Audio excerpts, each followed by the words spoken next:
Good evening. Going to wait a couple of seconds before get some people if they're attending.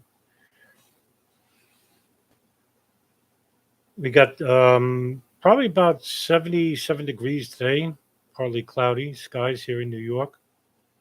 It was actually really nice. I went outside before, and very comfortable weather. About time.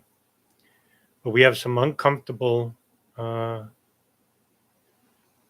things to hash out here tonight. So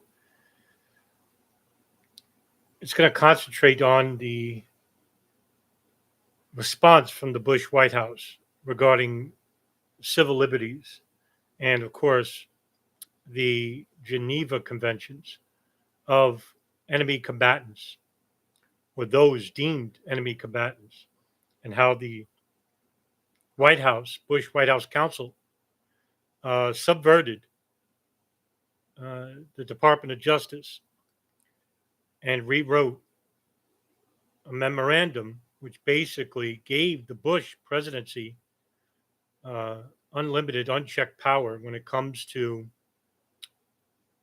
overriding the Geneva Convention. And so I think what I'd like to start off with is even in the immediate aftermath of 9/11, just in the hours afterwards, um, it was later revealed that uh, there was this shadow government that was being formed. And I don't want to say it happened overnight. I think this has actually happened or in the plans when Bush became president. And it initially deployed after the events of September 11, 2001. In other words, what they needed was an event to happen to take full advantage and to subvert U.S. civil liberties.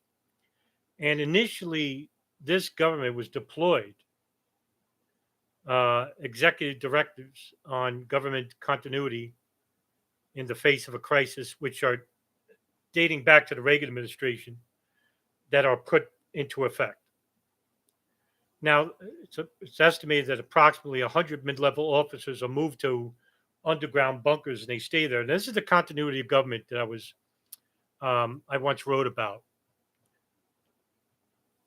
During the Reagan administration, Dick Cheney and Richard Clark, who was part of these continuity of government exercises, would be taken in the middle of the night from their houses by the Secret Service and put into these underground bunkers. And the exercises were to mimic that if the Soviets launched a nuclear war on the United States, that there would be separate areas still functioning. These would be areas of government. So if Dick Cheney was in one area, Richard Clark's in another, or Donald Rumsfeld's in another, at least there's this called continuity of government. So if one cell is destroyed, you have other cells operating uh, separately from one another, but acting in accordance with one another. And so basically, these officials would rotate in and out on a 90-day scale. And when its existence was later revealed, much later, some controversy would arise that because the shadow government included no Democrats, in fact, top congressional Democrats would be unaware of this operation until journalists like the Washington Post and CBS News, when they wrote about it in March 1st of 2002, if you want to look it up, March 1st, 2002, Washington Post and CBS, March 2nd, 2002, that they broke the story. When they broke the story, they saw that there was this neoconservative faction within the country that were acting in accordance with one another about this formation of this government that would exist. 7 days later, or a week after 9/11, the Justice Department published an interim regulation which allowed non-citizens suspected of terrorism or suspected of conspiring in terrorism to be detained without charge for 48 hours, or, as they call it, quote, an additional reasonable period of time, end quote. And the new rule is used to hold hundreds indefinitely in these secret prisons, in Guantanamo prison as well, until the Patriot Act passes in October, which was providing more solid grounds to hold non citizens without charge.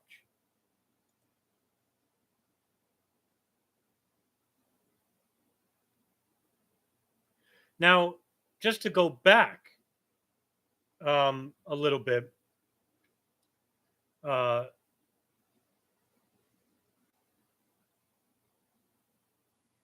in the days after 9/11, White House lawyers like Alberto Gonzales, John Yoo, would draft a proposal that would give the Bush White House virtually unchecked authority and to do virtually anything.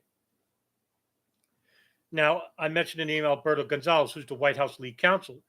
He demanded to Congress that they expand the president's authority even further than what was already agreed upon, because Bush wanted to wage war against suspected terrorists abroad, but more importantly, inside the United States in the future. But Congress, led by its split on Democrats and Republicans, they came to a compromise. And what they would give the president is the authority to treat the war on terror as an armed conflict with very few boundaries. So that means Bush could use all necessary and appropriate force to wage war against any nation harboring terrorists, or whether they were persons or organizations determined by Bush that they were conspiring in terrorism or part of or affiliated with the September 11th attacks. Just a mere suspicion could put you under the assault by the Bush White House. And on September 14th, the Senate voted unanimously 420 to 1 to expand on more unlimited war powers for a president, which is unprecedented. And a secret White House memo from the Justice Department argued that in times of national emergency, if the president decided the threat justified deploying the military inside the country, he would be given authority to do so. So that means that the government could legally raid or attack dwellings with terrorists or those who are suspected of terrorism, who were thought to be aiding and abetting terrorists. Now, this is, of course, despite the risks that third parties could also be injured by exchanges of gunfire. The government could also shoot down civilian airliners that were hijacked by terrorists and set up military operations inside American cities. Now, the two men who became quite influential in drafting these remarkable pieces of legislation were John Yoo, the Deputy Chief of the Justice Department, and Timothy Flanagan, who is the lawyer for the White House Counsel Office. And what made them really stand out was both of them are active in the Federalist Society, which is a group of conservative lawyers who want to reestablish the original interpretation of the Constitution. So these guys basically really catered to the neoconservative faction of the Bush White House. And we're talking about Dick Cheney, Donald Rumsfeld, even the more harsh war hawks, the dual Israeli citizens like Richard Perle, Douglas Feith, Paul Wolfowitz, Scooter Libby. So Dick Cheney's lawyer, personal lawyer, David Addington, as well as John Yoo, what they wanted to do was to authorize the fight against terrorism from a criminal justice matter, meaning a Department of Justice matter, to a full-fledged military war, well, where more power would be subjected to the Bush White House, thereby allowing the CIA and the Pentagon to capture or kill, and if they want to capture them, they could question terrorist suspects as swiftly as possible with as much latitude as possible. And this is huge because this actually gives the White House unprecedented power in terms of this war on terror. And by the way, the war on terror hasn't ended even now. Yes, we're out of Afghanistan, but the war on terrorism is legally a war of an ideology. This is the ingenious of this. The ingenious of labeling a war against an ideology. Usually wars are deemed against a certain enemy, faction, or a country. Now, we didn't fight the Germans in World War II when it came to a war on nationalism, right? Because that would be ridiculous. A war on terrorism, meaning that anyone's a terrorist, because the meaning is vague. What determines a terrorist? Well, according to the Patriot Act, anybody who conspires to do unlawful acts for a political or an apolitical reason against the state. That's pretty vague. That could mean you could be a terrorist in the future. Now, John Yoo would argue that no one could limit the method, the timing, or the place regarding the president's war on terror. So right there, just this is lawyers who are telling you this, that they could limit the method. No one could. Nobody could. Nobody could. I'll say it again. Nobody could limit the timing, the method, or the place regarding the president's war on terror. That's amazing. That means that anytime, anywhere, if the White House deems you a terrorist, that means you are not afforded the same civil liberties as an American citizen. This is for foreign nationals, which later on extend to Americans. Now, yes, we're afforded the Geneva Convention, but to any foreigner who's in this country or outside of it, you could face indefinite detention. Now, on October 25th, Vice President Cheney called for a meeting with the members of the House and Senate Intelligence Oversight Committee as he outlined a closely guarded plan for Bush. This is the plan. It was the terrorist surveillance program, which allowed the NSA to intercept phone calls and other communications, including emails, to and from the United States without a warrant. Now, according to Dick Cheney, and I'm going to read you a quote that he did on Meet the Press on September 16, 2001. And this just goes to show you that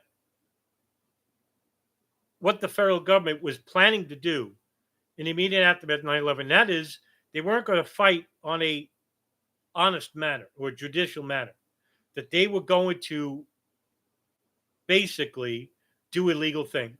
Now, I'll read you the quote. This is from Meet the Press. Quote, "We also have to work through sort of a dark side, if you will. If we got to spend time in the shadows in the intelligence world, a lot of what needs to be done here will have to be done quietly, without any discussion, using sources and methods that are available to our intelligence agencies if we're going to be successful. That's the world these folks operate in. And so it's going to be vital for us to use any means at our disposal, basically, to achieve our objective," end quote. And what is he saying there?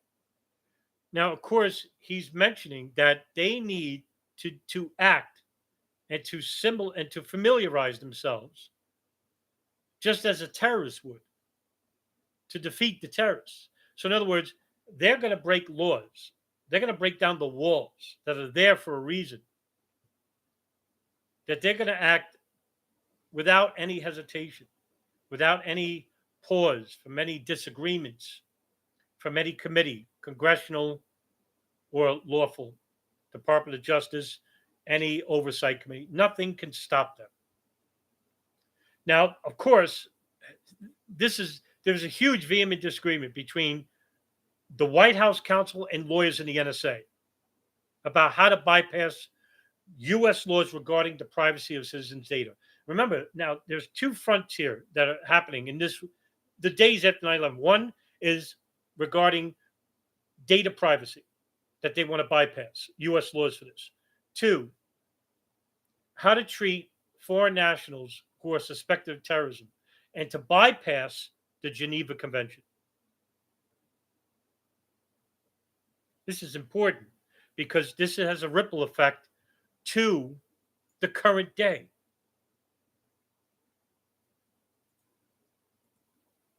Now, the White House later engaged with NSA Director Michael Hayden about the need for the NSA to collect as much metadata as possible without the use of walls.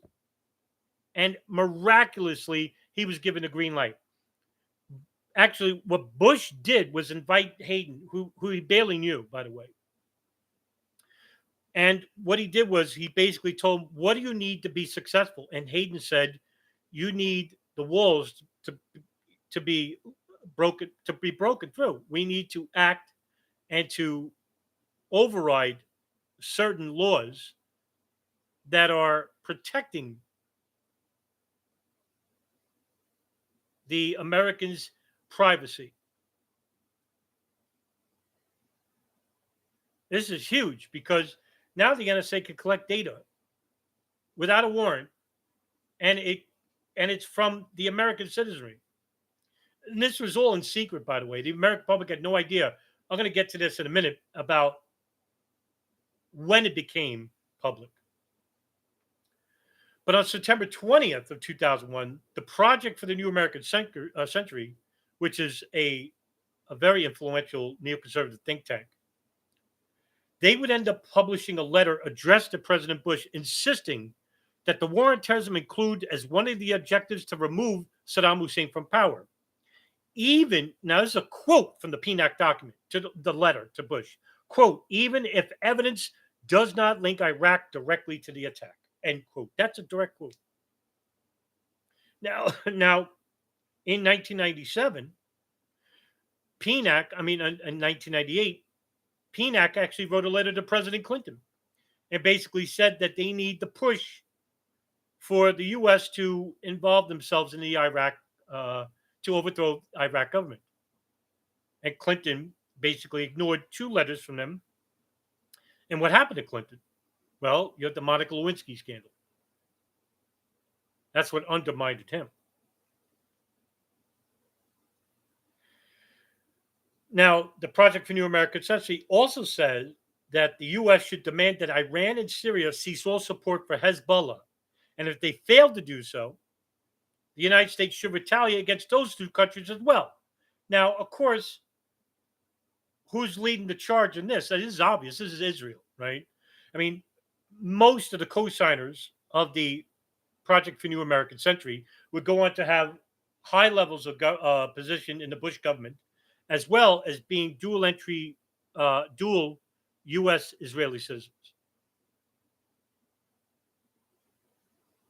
And even in the letter, it stated that Israel is praised as America's staunchest ally against international terrorism. That's in the letter that PNAC sent to Bush on September 20th.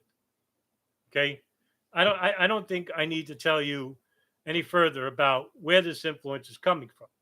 Right, it's coming from Israel and the United States.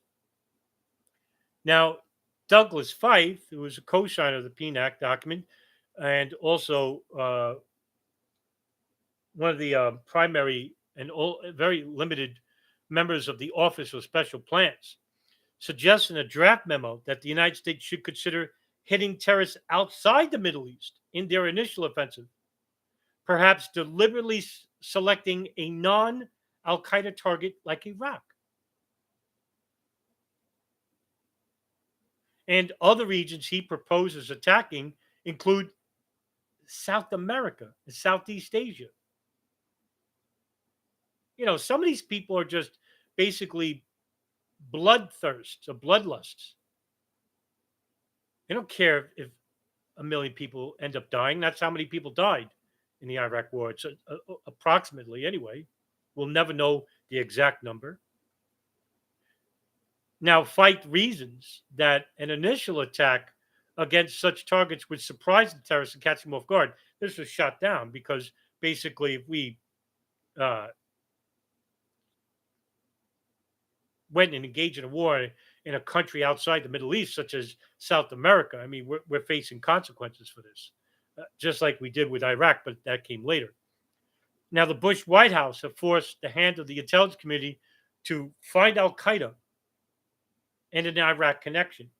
And so Bush met with the director, Robert Mueller of the FBI, and he couldn't find it. So the CIA had taken up the tasks. Now, this caused a split in the agency because many in the CIA knew that there was no connection. But Tenet, Director George Tenet, had a wild card. And I'm going to read a quote from Flint Levernet, who's a senior staff member of the Bush National Security Council. Quote, there were constant efforts to pressure the intelligence community to provide assessments that would support their views. If they couldn't get what they wanted out of the intelligence community, they simply created their own intelligence. End quote. That was the Office of Special Plans. That's Douglas Feith, Paul Wolfowitz, Richard Pearl. Even Secretary of State Colin Powell, National Security Advisor Condoleezza Rice. They weren't allowed in this room. This is the White House we're talking about, okay? Not everybody, I know there's this belief that there's the whole government is in on it, or everyone's on the same page, and they're not. Some people are much more evil, much more worse off than others. Okay.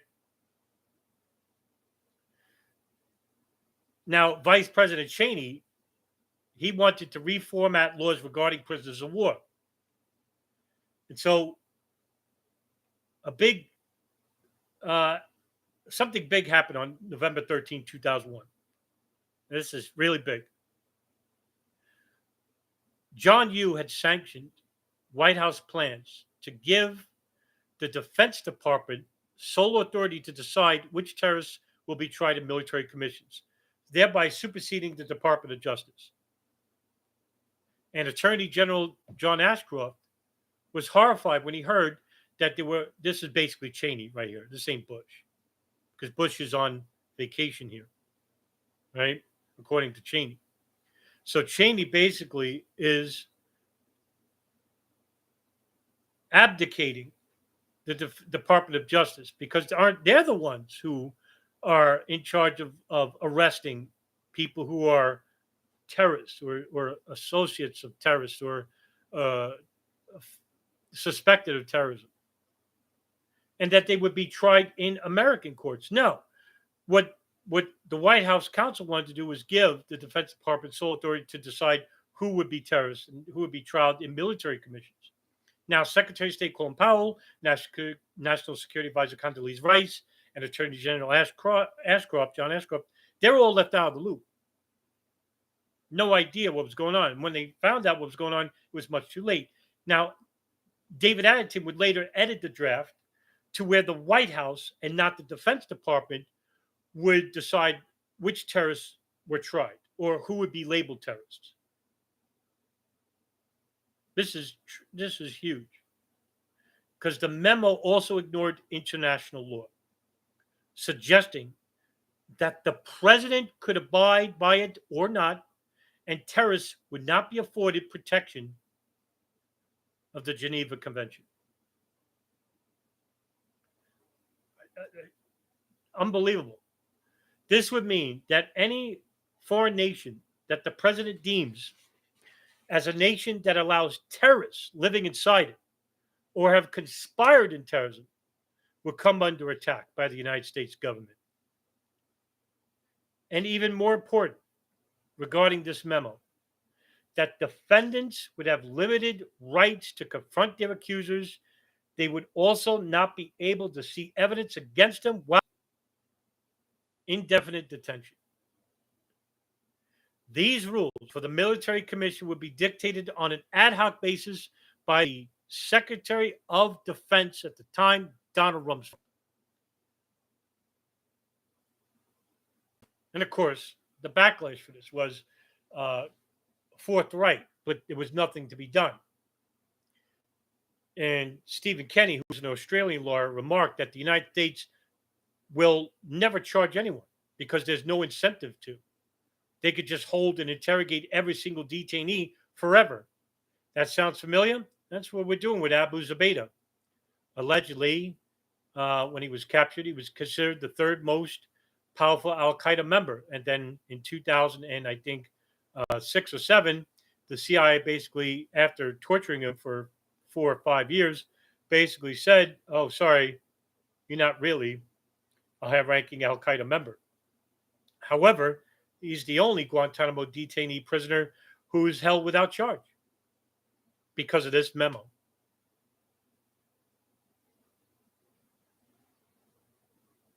People don't realize how big this is, how important this is, because sooner or later, when there's no more Al Qaeda terrorists to detain, you're next because the wording is vague.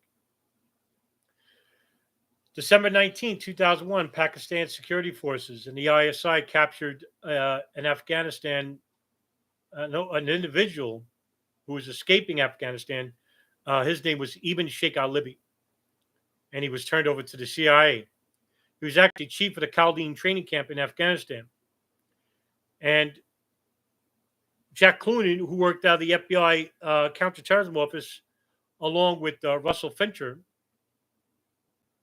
all interviewed al-Libi. And they got impertinent information from him, including one plot, which was the bombing of a U.S. embassy in Aden, Yemen. And the information from al-Libi was shared with the CIA, and then the CIA basically took over. Much like with every FBI prisoner, the CIA actually took over the Libby case. And they did this with Abu Zubaydah. They did this with Khalid Sheikh Mohammed. They did this with all the prisoners, al-Qaeda prisoners.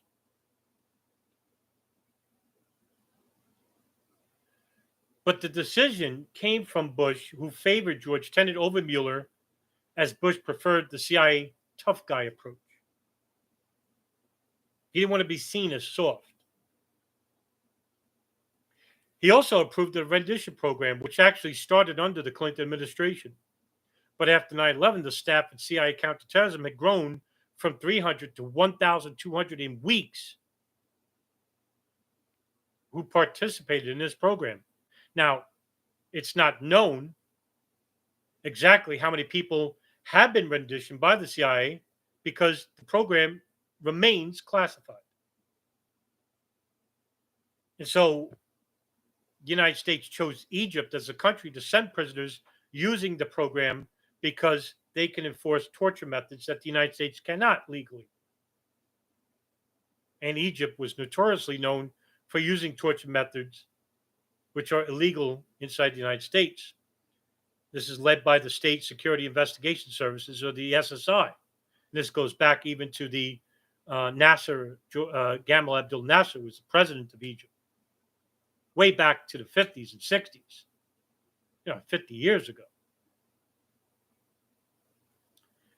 And how this program worked was that each subject under the rendition program, which is authorized either by George Tenet or the head of the Counterterrorism Center, Cofer Black. Now, when I said this was the rendition program started under Clinton, in 1988, it was Clinton who signed a classified memo called Apprehension, Extradition, Rendition, and Prosecution regarding wanted fugitives. But the program expedited after 9/11, and after 9/11, CIA black sites were seen, black sites meaning that these are secret prisons where torture is legal. Cuba, Afghanistan, Poland, Germany, Iraq, Egypt, and soon over a dozen countries were involved in the program. On January 18th of 2002, Secretary of Defense Rumsfeld, he sends an order to the Joint Chiefs of Staff declaring that the military no longer needed to follow the Geneva Convention in handling of people suspected of being part of the Taliban or Al Qaeda. This is just the first step to the memo. The president has decided that all prisoners captured are enemy combatants. Here's the term enemy combatant. What's an enemy combatant? Is it people from the Taliban or Al Qaeda? It doesn't say that. These words are vague for a reason. The White House Counsel did this for a reason. Now, going back to al-Libi. He's in Egypt. He's getting tortured. They're trying to find out whether Al Qaeda and Iraq are procuring chemical weapons. And he actually gives them whatever they wanted. And according to what he told his CIA handlers were, and this is a quote from Sheikh ibn al-Libi, quote, Iraq, acting on the request of Al-Qaeda militant Abu Abdallah, who is Mohammed Atef's emissary, the military commander, agreed to provide unspecified chemical or biological weapons training for 2 Al-Qaeda associates beginning in December of 2000. The 2 individuals departed for Iraq but did not return. End quote. But al-Libi was in no position to know if any trading had taken place. And we don't know if this story came out to be true.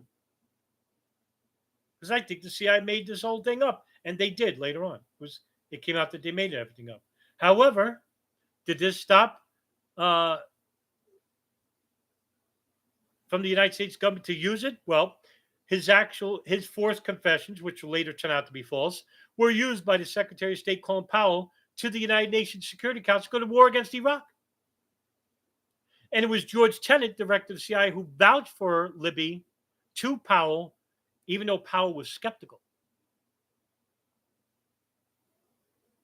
A year later, when the wars commenced in Iraq, officials go to al-Libi and say, why did you make the story up? And he basically told them they were killing me. I had to tell them something.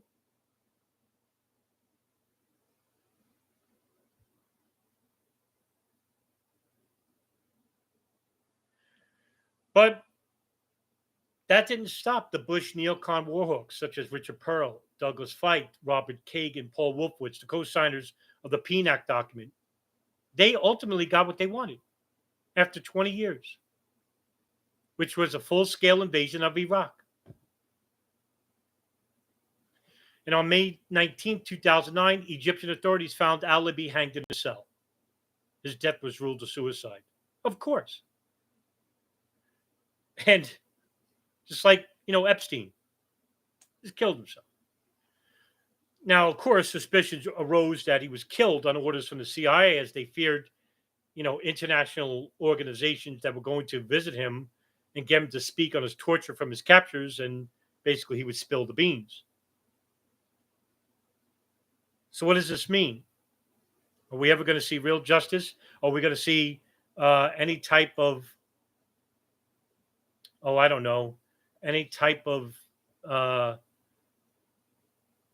judicial inquiry regarding the Bush White House? Well, it took a foreign country to do so, because on May 12, 2002, the Kuala Lumpur War Crimes Commission found that John Yoo, President Bush, Vice President Cheney, and several other senior members of the Bush administration guilty of war crimes in absentia. It figures it would be Malaysia. The trial heard harrowing witness accounts from victims of torture who suffered at the hands of U.S. soldiers and contractors from the CIA in Iraq and Afghanistan.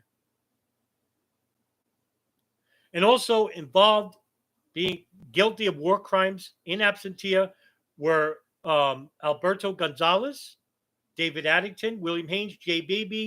Bybee, and John Yoo, because they created the legislation for torture.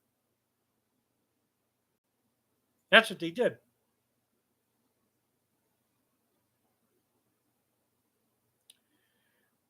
Now, as for the data privacy or the programs run by the Bush White House regarding the NSA to collect metadata of every single American.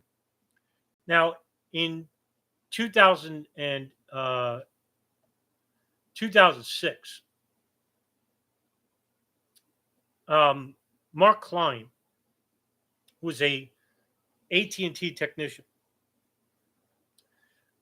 goes to the SBC Communications building at 611 Folsom Street in San Francisco, in which a couple of floors were occupied by AT&T.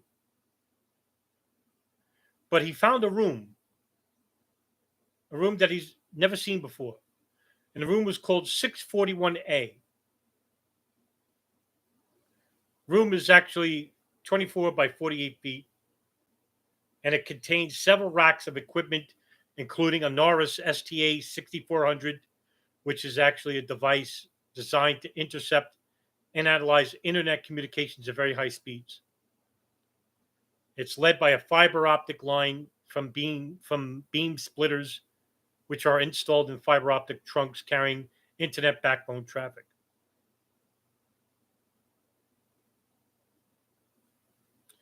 And Mark Klein actually blew the whistle, and he was actually the subject of a 2006 class action lawsuit by the Electronic Frontier Foundation against AT&T. The Electronic Frontier Foundation is an international nonprofit digital rights group based in California. Now, later on, Klein would also state that he was told that similar black rooms are operating at other facilities around the United States.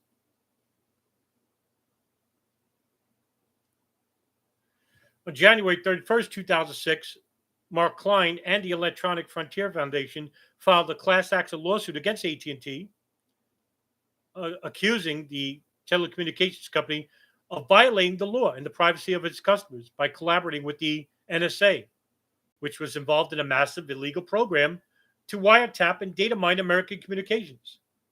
But this isn't the worst of it.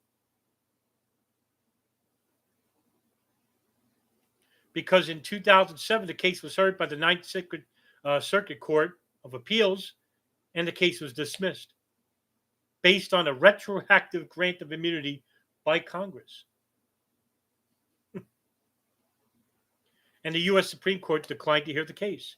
This goes to show you that the power of the federal government has regarding even the Supreme Court.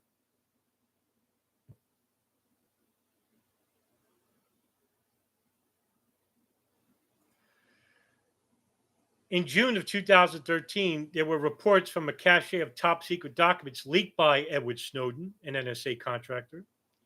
And he revealed that the NSA and its international partners had created a global system of surveillance that was responsible for the mass collection of information on Americans and foreign citizens. This is led by the Five Eyes community. The Five Eyes community being Canada, Australia, United States, Great Britain, I think New Zealand, which is now more countries are involved, but at the time it was 5. But these are all signals intelligence agencies that are basically involved with the data mining of the citizens of each country. Now, what happens is that all these agencies now share information about their own citizens with each and every country. So that means no matter anywhere in the world where you go, your privacy is not respected. It's actually collected. Obama, who's the president at this point, he feigns ignorance and defends the mass surveillance program when they first came out to the press. And he argued that the NSA surveillance was transparent and claimed that the NSA was is unable and had to make no attempt to monitor phone calls or emails of citizens. Now, later on, when NSA Director Keith Alexander was asked by Senator Hank Johnson, if the NSA is listening to phone calls, he said no. Were they collecting emails? He said no. Were they reading text messages and collecting text messages? He said no. All that was a lie. Committed. He lied in front of a sitting congressman, because what they were doing was they were collecting every single phone call, every single email, and every single text message, and they were storing it in a facility called the Utah Data Center, which is basically located in Pine Bluff, Utah. It's a tremendous facility which stores every single American's email and text message, and also monitoring of your phone calls. And this was huge because President Obama, in January 17th, 2014, he would give a public address on mass surveillance. And during the speech, Obama promised increased restrictions on data collection of American citizens.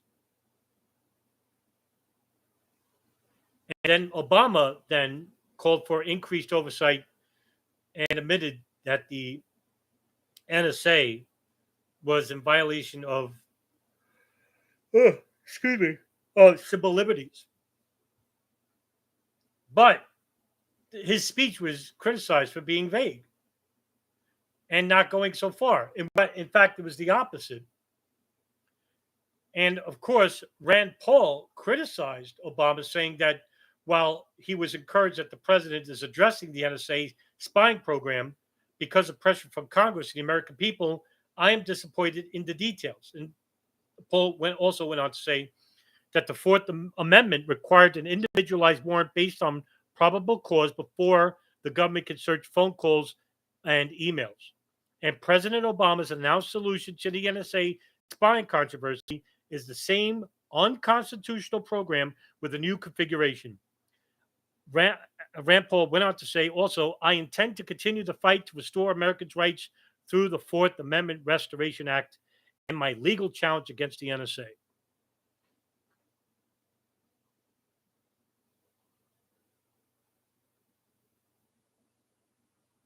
And in March of 2014, Obama promised to end the NSA's collection and storage of bulk phone call data.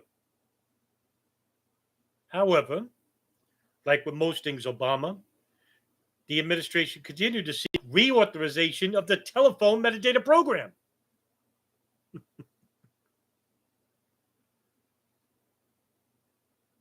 Unbelievable. Well, a couple of years later, on May 24, 2017, in a now declassified FISA report, which is marked top secret, was published,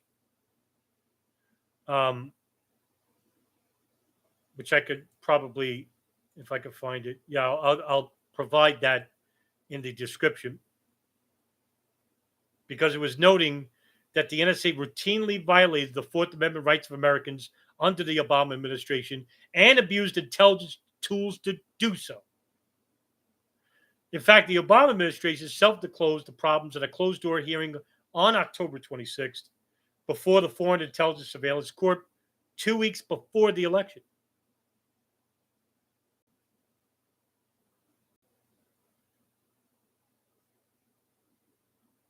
Now, of course, National Security Advisor under Obama, Susan Rice, she argued that the activities were legal under the so-called minimization rule changes the Obama administration made. Of course, right? That they were monitoring civil abuses, that they weren't going overboard, that they weren't breaking any, they weren't violating any privacy laws. Even though the FISA court agreed that there was abuse of civil liberties regarding American citizens in this program. And the FISA report also indicated that hundreds of incidences in which the FBI illegally shared raw surveillance data illegally obtained by the NSA through private entities. So the FBI was in on it. And FBI Director James Comey, he went out to tell lawmakers that the agency used sensitive espionage data gathered about Americans without a warrant only when it was lawfully collected, overseen, and checked. Yeah, right.